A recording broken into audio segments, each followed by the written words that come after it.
Rarely has the coexistence of wildlife in the city been as precarious as here at Jamaica Bay. On the one side, JFK Airport, with its 1,000 daily takeoffs and landings. On the other, hundreds of thousands of migratory birds, which come and go in the only urban national park in the USA. Between the two stands a question mark. How could an advanced society have built an airport smack in the middle of a migration route? Sky sharing is a tricky business, and the number of crashes increases. Jamaica Bay is a nightmare. Jamaica Bay is a miracle. The park is under recurring threat of an airport extension, each time NGOs and citizens foil the plans. Biologist Don Reapy has fought all of these battles.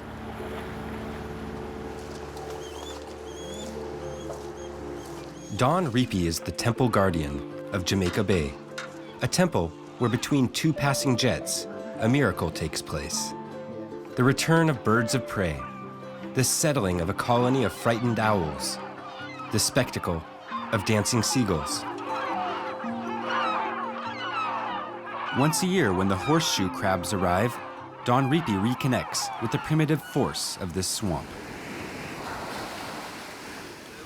This is a living dinosaur. It has not changed its basic shape in 300 million years. Here's an ancient primitive animal, a beautiful design, very important ecologically and medically. Yeah. You know, the copper-based blood is used to detect impurities in our blood, you know, if we're getting a transfusion or a vaccine. Nest in the sand at the high tide. And then all the shorebirds feed on the eggs. They feed for maybe 2 weeks, and they double their weight. And they need that fuel to go north to the breeding grounds. If they don't get it, population declines. So this is of international importance. International importance, ecological importance.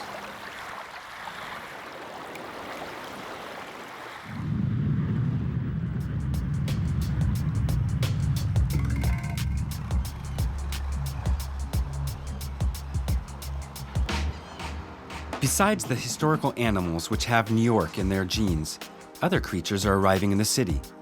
By following the railroad tracks, by swimming up the rivers and canals, by working their way across golf courses and cemeteries, a timid animal bursts in the heart of Manhattan. Breaking news. The it wasn't a big bad wolf that parkgoers were buzzing about, but rather a not-so-small coyote. First spotted on Sunday, the male canine eluded capture for days as some cops loaded tranquilizer guns. It's going down. But the 35-pound male wasn't having it. He jumped an 8-foot fence. While pondering the question of where Hal came from, they can tell you where he is going now, back into the wild.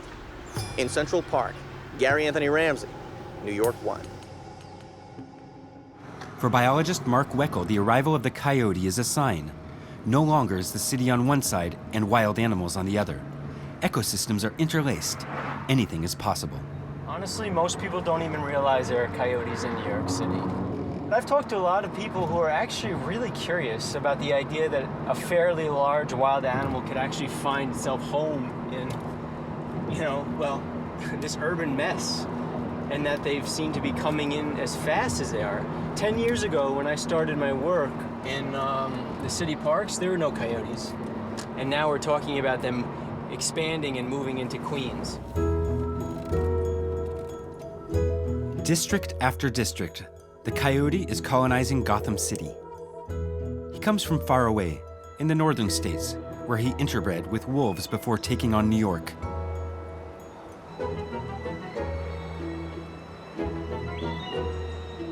We have a male and a couple female turkeys back here, too.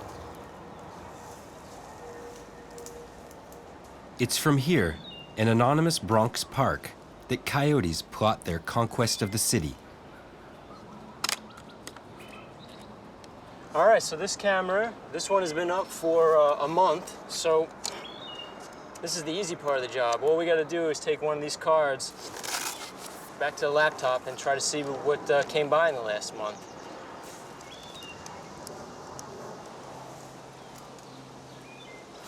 There he is, Bronx coyote, the most southern coyote in the Bronx right here. This is pretty exciting. That's a great shot. There's a scientific reason for doing this study on the Gotham coyote, the New York City coyote. Often a scientist, a conservation biologist, is retrospectively trying to figure out, well, how did this big mammal or this bird get to this new place? And they have to figure it out after the fact, after it already got there. And here we have this unique period in history where the coyote is on an edge. It's moving its population forward. And that forward is into New York City, into Long Island. So in real time, we can figure out how this animal adapts to urban landscapes. And then being that it's New York City, we have to lock it.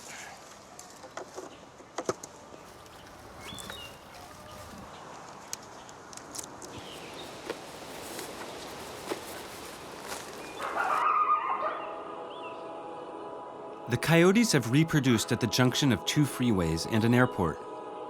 They are telling New Yorkers between fear and fascination that two extremes, the wilderness and the world of men, can share the same territory, the city.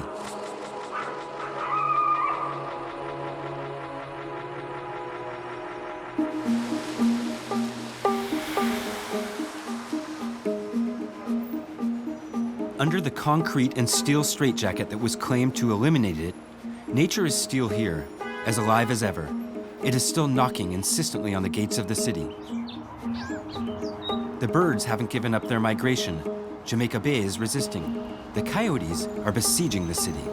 It was nature which invented New York, and it is still inescapable. New York must accept it, come to terms with it, strike a balance. Otherwise, it's heading for a crash. Like in the 60s, when the radical urban model failed. This is the focal point of hard drug addiction in the United States. The urban ghettos house nearly 3/4 of the hardcore addicts, with New York's teeming slums far out in front.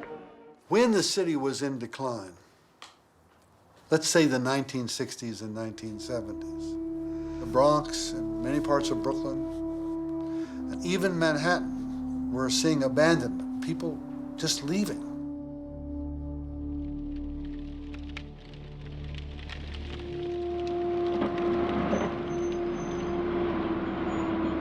The Ghetto in Flames was a backdrop to the childhood of Marjorie Carter, the most committed of environmental activists in the Bronx.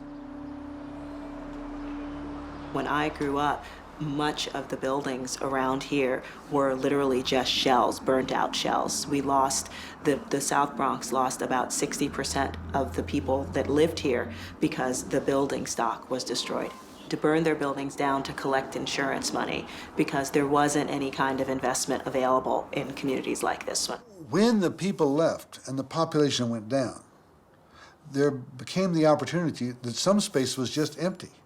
And so people from the community came in and just started building little community gardens on it. It wasn't their property, but nobody else was doing anything, so why didn't?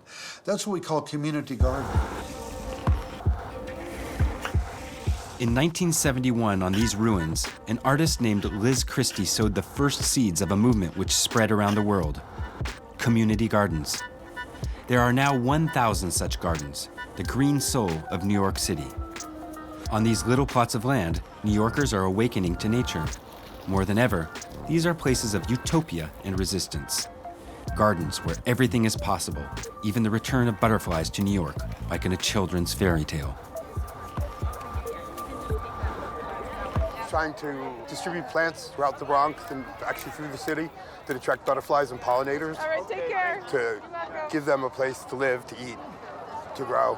We want fruit and vegetables and flowers and continued plants. We want all of those things, and we want beauty, and butterflies are beautiful and bees are beautiful. We love these insects. Yeah, that's why they're important.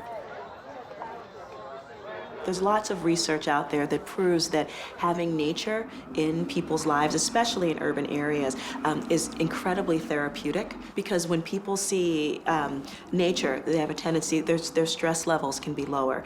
Kids can do better in school. If it's beautiful outside, people want to be outside more. So that is even a way to deter crime. A lot of paper on that.